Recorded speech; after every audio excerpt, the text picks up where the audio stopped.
Time to talk some Ole Miss football here at the Voice of College Football. Appreciate you all stopping by. We got Evie Van Pelt here. Good to see Ole Miss Evie from the Rebel Walk. Evie, what's going on tonight? Oh, just excited to be here in Nashville. Things are kind of winding down. Lane Kiffin and the Rebels went today, and so just enjoyed being here and getting to see what Lane and his players had to say. Before I got a chance to see what Lane Kiffin had to say, I saw several comments on social media complaining that Lane Kiffin was talking too much about NIL. Those are the complaints I saw first before I went back and then watched Lane Kiffin at the podium and in some of the side sessions. But he definitely addressed that kind of overall as, some issues to clean up, but also for his particular team that with all the transfers in, that it was not always easy to keep team continuity the entire season all the way through. Right, and I think, it's interesting. I've already seen a couple of national types get on and, "Oh, well, Lane Kiffin's talking bad about the portal when he benefits from it more than, anybody." And I mean, he was the first one to say that. I mean, I benefit from this. I mean, I think right now his transfer class for 2023 is number 5 in the nation. So he's not saying he hadn't benefited from it, but what he's saying is, um, I think he said his exact words were, "I don't know if such big roster turnovers are good for college football." And I think that's a point. Now he did, he's been ahead of the curve to me. I mean, when all this first came out with NIL and portal and all that, he said, "We've got free agency. We got free agency in college football, basically. Only, we don't have contracts." And he at the time said that he thought we should have windows, and now we kind of have some windows. So I think it's evolving, and I think it will probably continue to evolve. But there are a lot of issues where it is pretty much the Wild West, and he's right. I mean, it is name, image, and likeness was designed for one reason, but I think we do have pay for play. I mean, we all know that we have pay for play. And Evie, it seems as though based on what he talked about, he also experienced for the first time, this is what can happen to a team that's not been together for 2, 3, 4 years. He mentioned how close the Alabama game was, and had they been able to close the deal in the red zone and taken that home for a win to get to 9-1, maybe it would have gone much differently for a team that would have then continued to be motivated and playing for a championship versus, okay, missed opportunity. Now, where do we go from here? And a lot of guys that had not played together for a long time and trying to keep that cohesion for the entire season.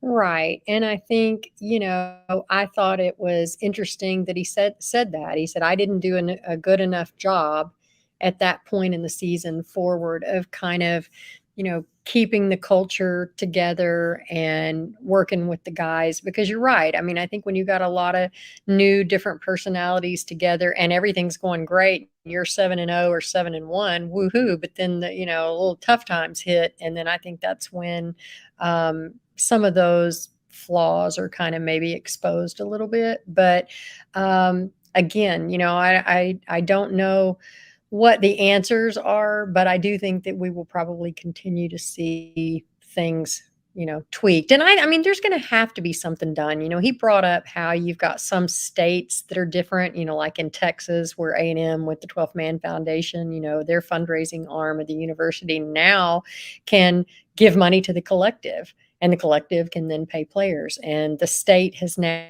passed the laws, where where NCAA, you got no control here. Whereas in some states, like Mississippi, the NCAA does have control because Mississippi hasn't passed any laws. So I mean, that's just such a disparate set of rules there within the same conference. So I don't know how you move forward with that. I think I don't share Commissioner Sankey's optimism that Congress can do anything. I'm not sure Congress can do much of anything. So I think personally, at some point, it's going to come down to maybe individual conferences will do something, because I think Sankey's going to get enough. I just think that there are teams that are not happy with the advantages that other teams have just based on what state they're in. So getting back to Lane Kiffin, does he seem optimistic about this team? He does, and I don't know if it's I think, they've got a lot of new coaches, not just new players, but new coaches, and I think Lane likes that. I think Lane likes the injection of new ideas, new blood. I think he's excited to have Pete Golding. From everything I've seen and heard and players I've talked to, I think Golding's doing a really good job with the defense and moving to the more of a four-man front. I think he's incredibly excited about his offense. Now, again, Lane doesn't come across, jumping up and down excited about anything, but I think, he's excited about Quinshawn. I think he's excited about his quarterback room. I don't, we can talk about that, what's going to happen there. But I think he got Zachary Franklin, the transfer from UTSA wide receiver, who's phenomenal. Got Caden Prescorn, tight end transfer from Memphis. Michael Trigg seems to be fully healed. So he's got those two tight ends. And again, I think the offense, begins and ends with Quinshawn. And I think he's really excited. Quinshawn's bigger, stronger. I mean, he was just a true freshman last year, so I think we're going to see some cool things from Quinshawn.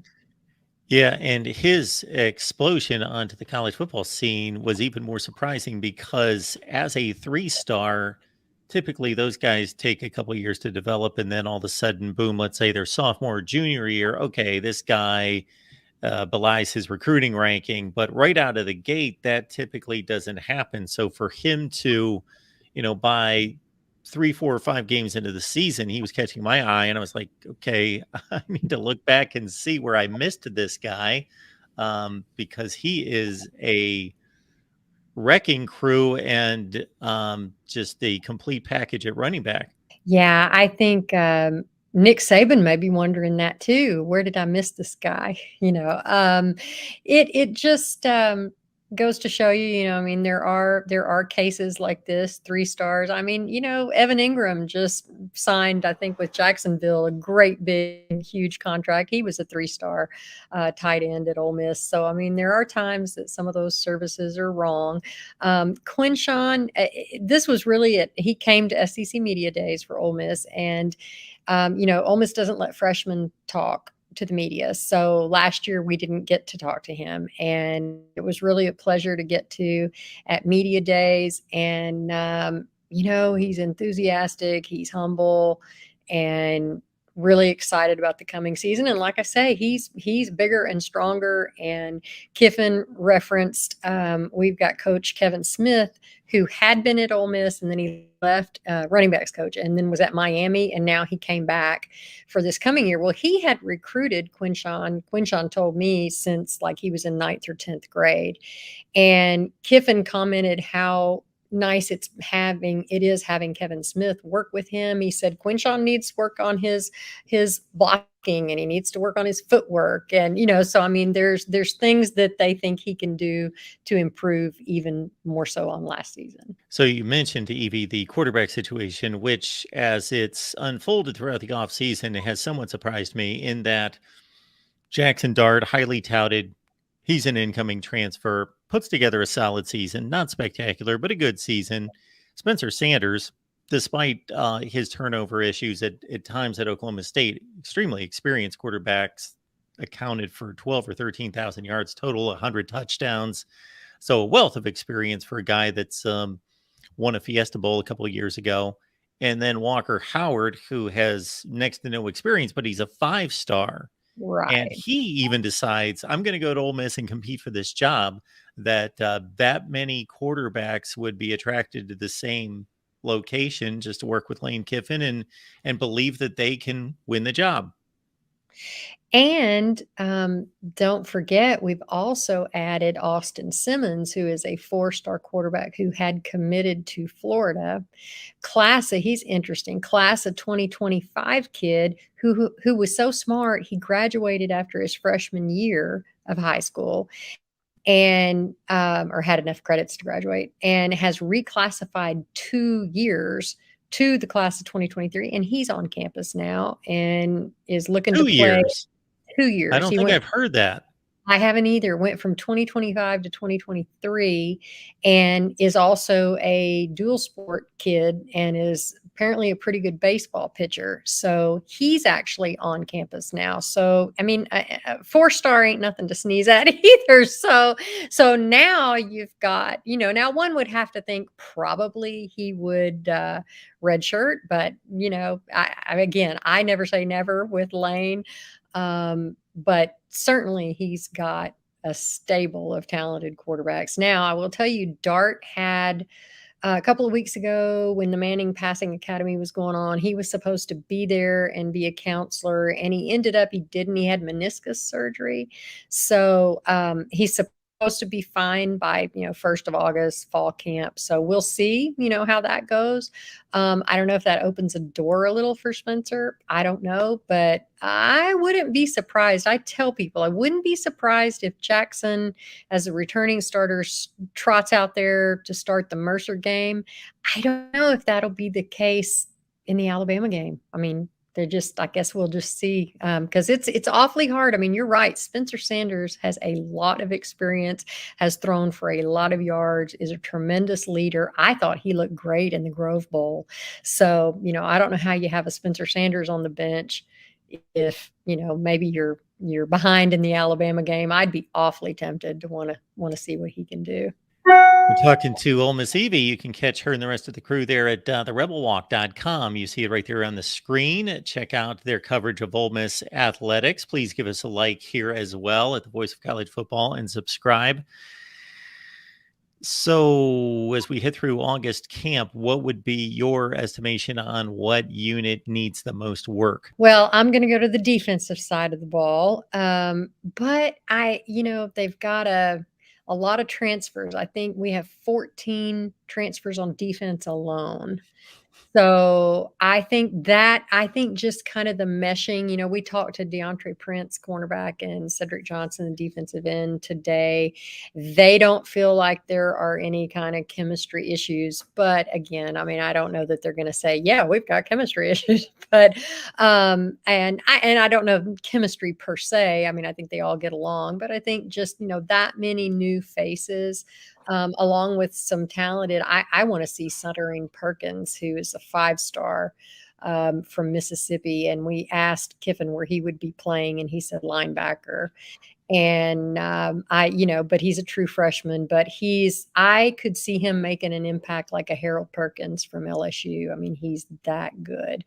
And so I think that's just what I want to keep an eye out on and see. I don't think it'll take too long, and Suttering will probably be a starter if he's not early on. But and then going to the 4-man front, I kind of want to see how that goes. But just kind of overall the defense. But I tell you what, Pete Golding was energetic and enthusiastic, and watching him in spring, he was very, very, very hands-on with those kids. So I'll be interested to see how he does with that unit.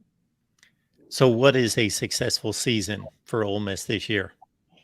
Given their schedule, I mean, they got to go to Athens. So that's not going to be easy. But I tell people when they ask me, what are the expectations? And I said, Lane Kiffin is making over $9 million a year now.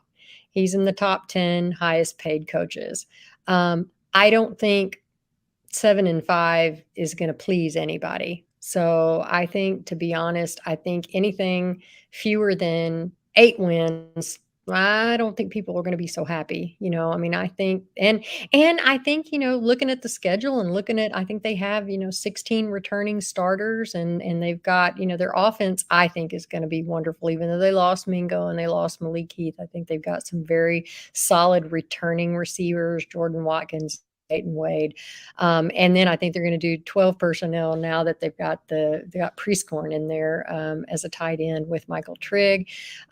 Personally, I would be disappointed if they didn't win 9 games. I mean, I think they've got the talent, and I think that the defense, yes, they have a lot of transfers and they have some new people, but the players that they have returning, I think they've got some talented guys up front, JJ Pegues and Cedric Johnson, and And they got a couple of transfer linebackers that they're looking forward to seeing how they do. Jeremiah John Baptiste and Monty Montgomery from Louisville. So I expect that unit to be a stronger unit than it was last year. So to me, less than 9 wins, I'm disappointed. There's the word from Ole Miss Evie. So we will take it to the bank. Join Evie and the rest of the crew there at therebelwalk.com. Evie, thank you so much for stopping by. Good to see you, and enjoy the rest of your stay. Well, thank you. It's always great to be here. I feel like I've missed you. I haven't seen you in a while. So thank you so much for having me. Always.